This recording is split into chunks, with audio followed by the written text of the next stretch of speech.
Good afternoon, everyone. The radicals are in control of the Democrat Party. Make no mistake, Democrat radicals want to shatter norms and disregard precedent for the sake of the very norms and precedent they claim must be safeguarded. They've proposed court packing, an egregious idea. They've entertained impeachment as punishment for the president exercising his lawful Article 2, Section 2 authority to nominate a justice to the Supreme Court. They've advocated for the abolition of the Electoral College. These are all the tactics that they are using to sow chaos and discord. Likewise, they're endorsing a mass mail-out ballot system that will likely lead to the kind of week-long delay New York witnessed in its recent primary. Far-left radicals resort to tactics like this to push their extreme agenda because they cannot win on the merits. They cannot succeed based on the will of the American people. This administration will continue to call out these tactics while Democrats should end their petty politics and get to work. And with that, I'll take questions. John. Yeah, Kayleigh, I wonder if you can just clean up or clarify something the president said yesterday. If he loses this election, can you assure us that there will be a peaceful transfer of power? You are referring to the question asked by the Playboy reporter, right? I'm referring to you with the president being asked if there would be a peaceful transfer of power, and he did not say yes. Yeah, so I believe. I'm asking you, will there be a peaceful transfer of power if he loses this election? I believe that question asked by the Playboy Power. In fact, I think I have it right here. He was asked win, lose, or draw whether he would accept the transfer of power. I'm not entirely sure if he won why he would accept a transfer of power. That is maybe the deranged wish of that reporter, but that's not how governing works. Very direct and very simple question. If the president loses this election, will this White House, will this president assure us that there will be a peaceful transfer of power? It's a very simple question. The president will accept the results of a free and fair election. But I think that your question is more fitting to be asked of Democrats who have already been on the record saying they won't accept the results of an election. In fact, I have several of them here for you. South Carolina Democrat Jim Clyburn has said that Trump is not going to win fairly. Senator Barbara Boxer has said that the only way Trump will win is to steal it. That's according to Democrat Senator Barbara Boxer. The Washington Post has noted, they have a headline, Democrats may not trust the results of the election if Trump wins. And then you have that beautiful quote from Hillary Clinton that Joe Biden should not concede under any circumstance. So I think your fitting is a fitting question for Democrats. Yes. Kayleigh, just to understand this clearly, are the results legitimate only if the president wins? The president will accept the results of a free and fair election. He will accept the will of the American people. So for clarity, if he loses and it's free and fair, he will accept it? I've answered your question. He will accept the results of a free and fair election. Let me ask you about Breonna Taylor, if I can, right now. First of all, just a little housekeeping. Has the president spoken to the family of Breonna Taylor? I'm not aware of any conversation that they've had, but our hearts do go out to her family. Has the president spoken to the officers who were shot last night in Louisville? I'm not aware of any conversations. So the president spoke to the officers who were shot in Los Angeles, but to this point, there's no indication the president at any point over the last several months has spoken to the family of Breonna Taylor. I guess why not? The president routinely speaks to victims of horrendous tragedies. I've been here when he's met with the parents who lost their children to instances of police brutality. It was a really beautiful meeting, and the president consoled them. He's talked to the widows who've lost their husbands to police officers. He's spoken to widows of fallen soldiers. He routinely reaches out to victims of all kinds of atrocities, and he'll continue to do that. What is the president's message to the family of Breonna? I heard what you say, that we grieve for them, but what is the president's message to the family of Breonna Taylor that does not believe they received justice? That our hearts go out to her. It was a horrible tragedy that happened, and that our hearts also are with the two police officers who were shot last night in the Louisville riots. When you say our, you mean the White House, including the president? Yes, I speak on behalf of the president.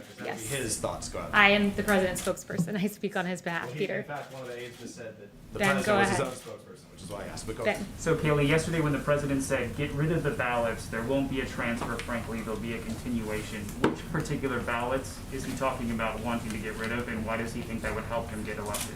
The president wants to get rid of mass mail-out voting, and that's not because he said clearly that that could go either way. It could damage either candidate's chances because it's a system that's subject to fraud. In fact, in the last 24 hours, police in Greenville, Wisconsin, found mail in a ditch, and it included absentee ballots. And also, I can confirm for you that Trump ballots, ballots for the president, were found in Pennsylvania, and I believe you should be getting more information on that shortly. Here in the last 24 hours, they were found cast aside. So why in the past hour did the president tweet out, vote by mail ballots in my home state of Florida begin going out today? Make sure to request yours, fill it out, and send it in.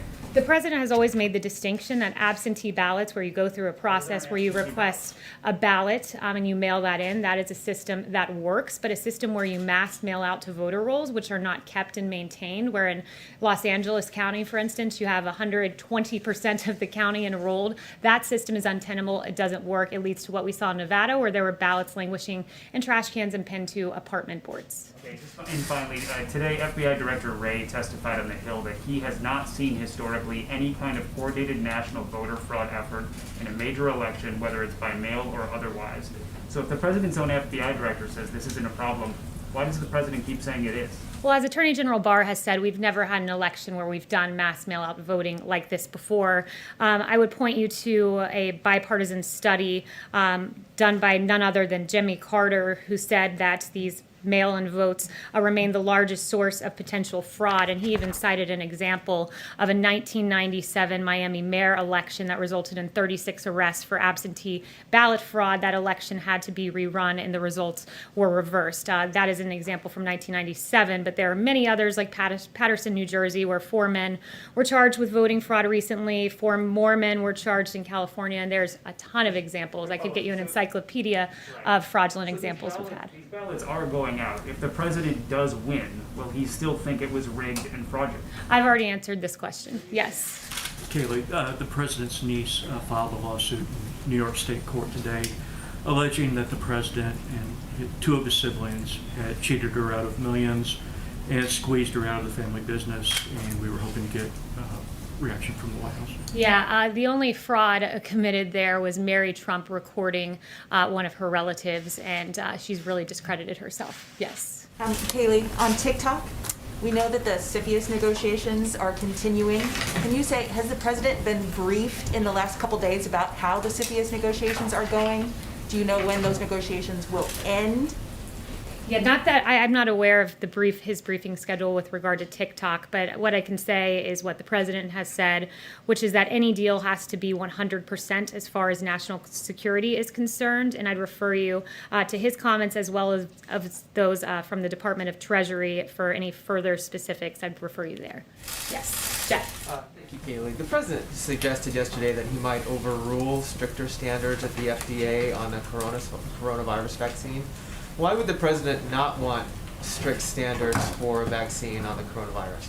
Well, the FDA does have strict standards. They are the gold standard with regard to vaccines. The president was referring to the normal interagency process that happens with guidance, and that includes running through the Office of Management and Budget. So that's standard operating procedure. And I would also point out, I spoke to Dr. Hahn this morning, and Dr. Hahn said that the guidance issued was a follow-up to June 30th guidance that they put out, and it was guidance that they gave to pharmaceutical companies to provide them with more regulatory clarity.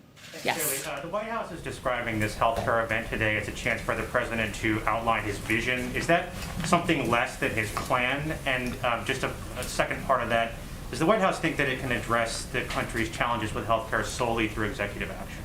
So the president will be laying out his healthcare vision today. I don't want to get ahead of exactly what that will look like. There will be some tangible actions taken, as well as the president really laying out, something that I think has been overlooked, the real contrast between what Obamacare gave us between 2013 and 2017 and what the president has delivered.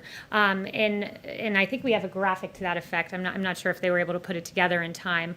But with Obamacare, it is a fact that from 2013 to 2017, 2017, premiums in this country went up. In fact, they went up by 105% on the individual market.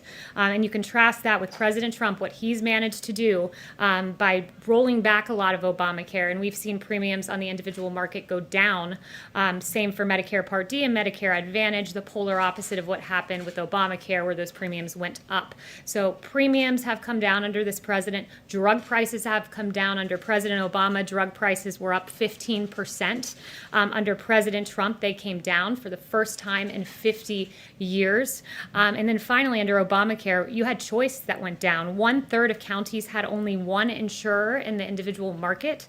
And with President Trump, there are new affordable options like AHPs, STLDIs, and HRAs, healthcare reimbursement arrangements, as well as employer-sponsored insurance that has gone up. We've seen an increase of 1.5 million in 2019. So these principles have undergirded the Trump presidency, and he will use many of the same principles going forward, and you'll get his comprehensive healthcare vision that will include some action items here in short order. Is this the extent of the plan, or is there more after this? This is going to be his full vision that he has been talking about over the last few weeks, and it'll be in Charlotte, North Carolina today.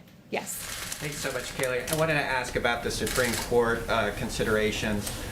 Has the president met with all the top candidates that are under consideration? Are there any others? Who else is he?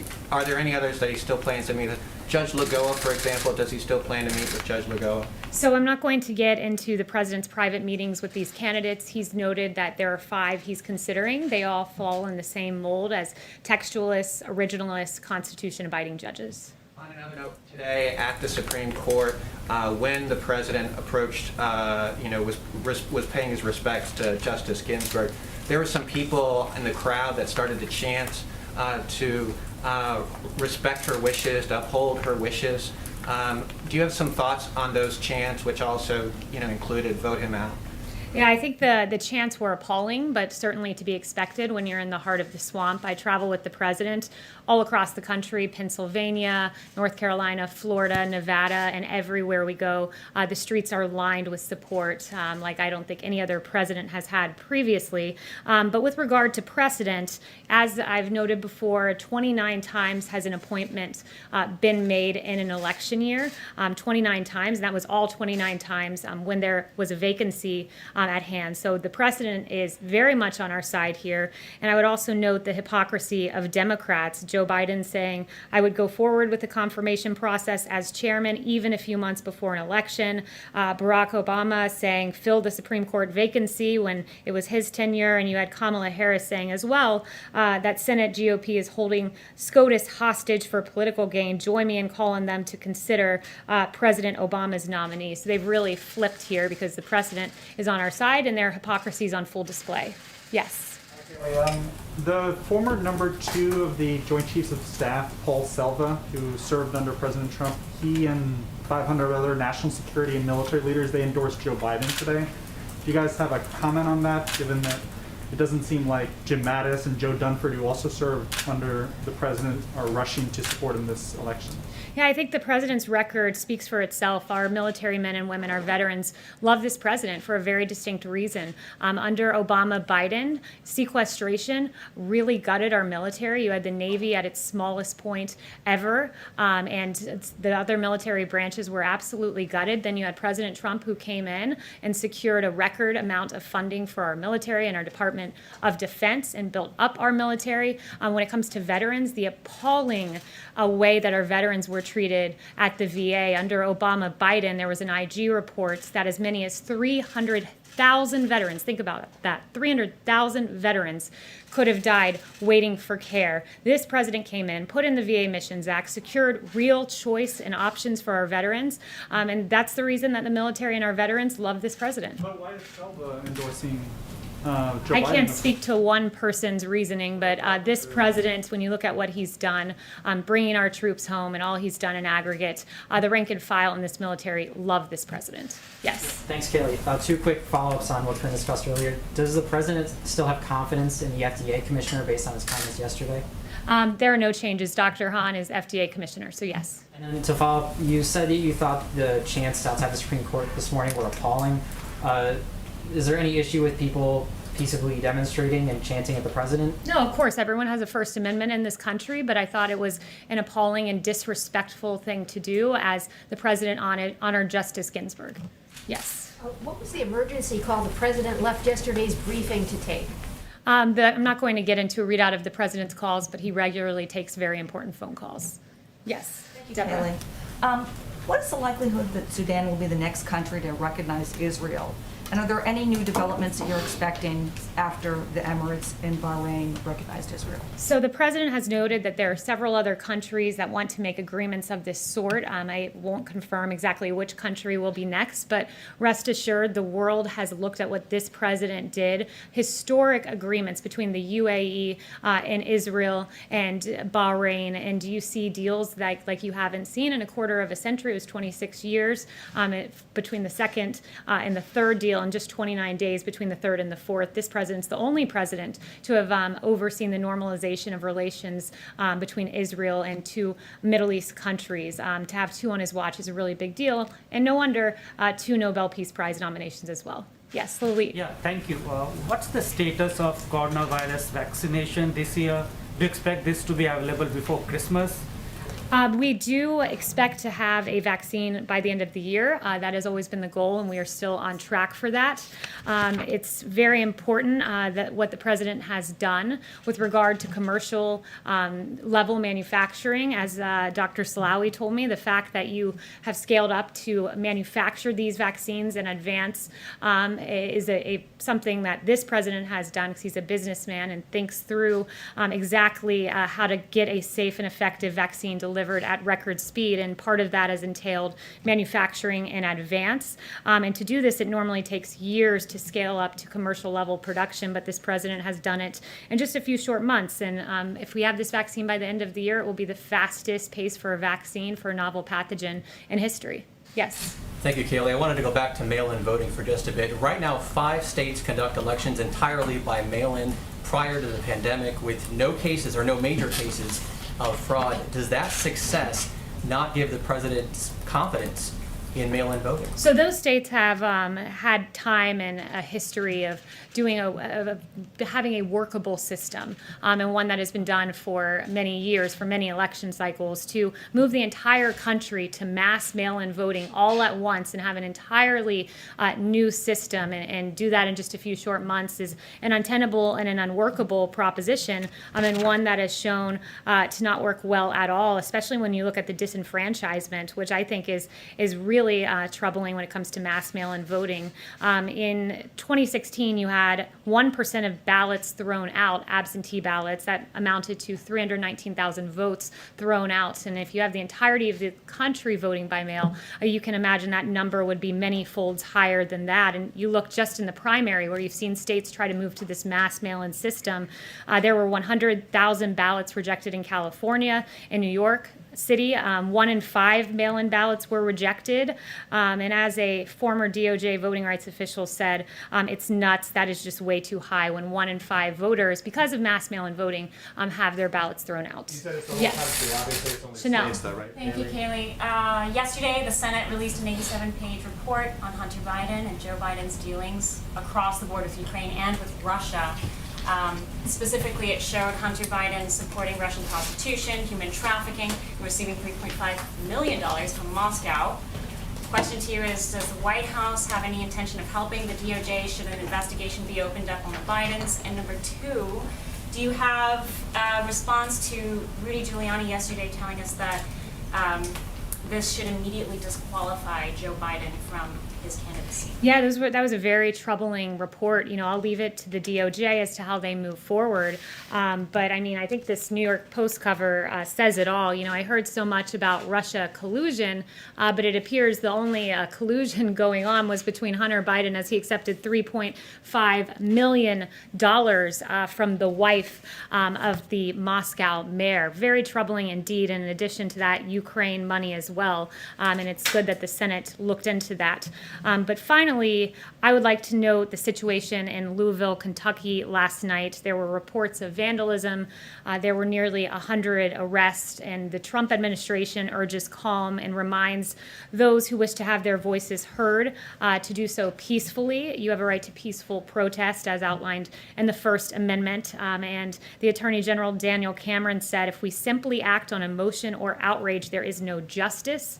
Mob justice is not justice. Justice sought by violence is not justice. It just becomes revenge. And you contrast his message with that of CNN's Breonna Keeler, who said, I question the judgment of the Kentucky Attorney General saying that mob justice is not justice. We know that this is very loaded language. That's an appalling statement from Breonna Keeler at CNN. And what is outrageous about this take is that mob justice is not justice. Hours later, after this comment was made on CNN, 2 police officers were shot. This is not justice. This has nothing to do with politics. It has everything to do with the value of human life and the safety and security of our American cities. And across the country, we've seen our police officers come under fire in the line of duty. In Los Angeles, there was an ambush attempt on 2 police officers. In Phoenix, a U.S. Marshal was ambushed and shot outside a federal courthouse. In Linwood, California, a suspect approached a patrol car and fired a handgun into the passenger side window. And in Suffolk, Virginia, a suspect opened fire on a marked police car, hitting the vehicle 3 times. Our police officers deserve our respect, and the violence that is being committed towards them, and this was just in the last week and a half, is outrageous. And the words of CNN and of Breonna Keeler are outrageous, irresponsible, and we should never hear statements like that followed by hours later, 2 police officers being shot. Kayleigh, what is the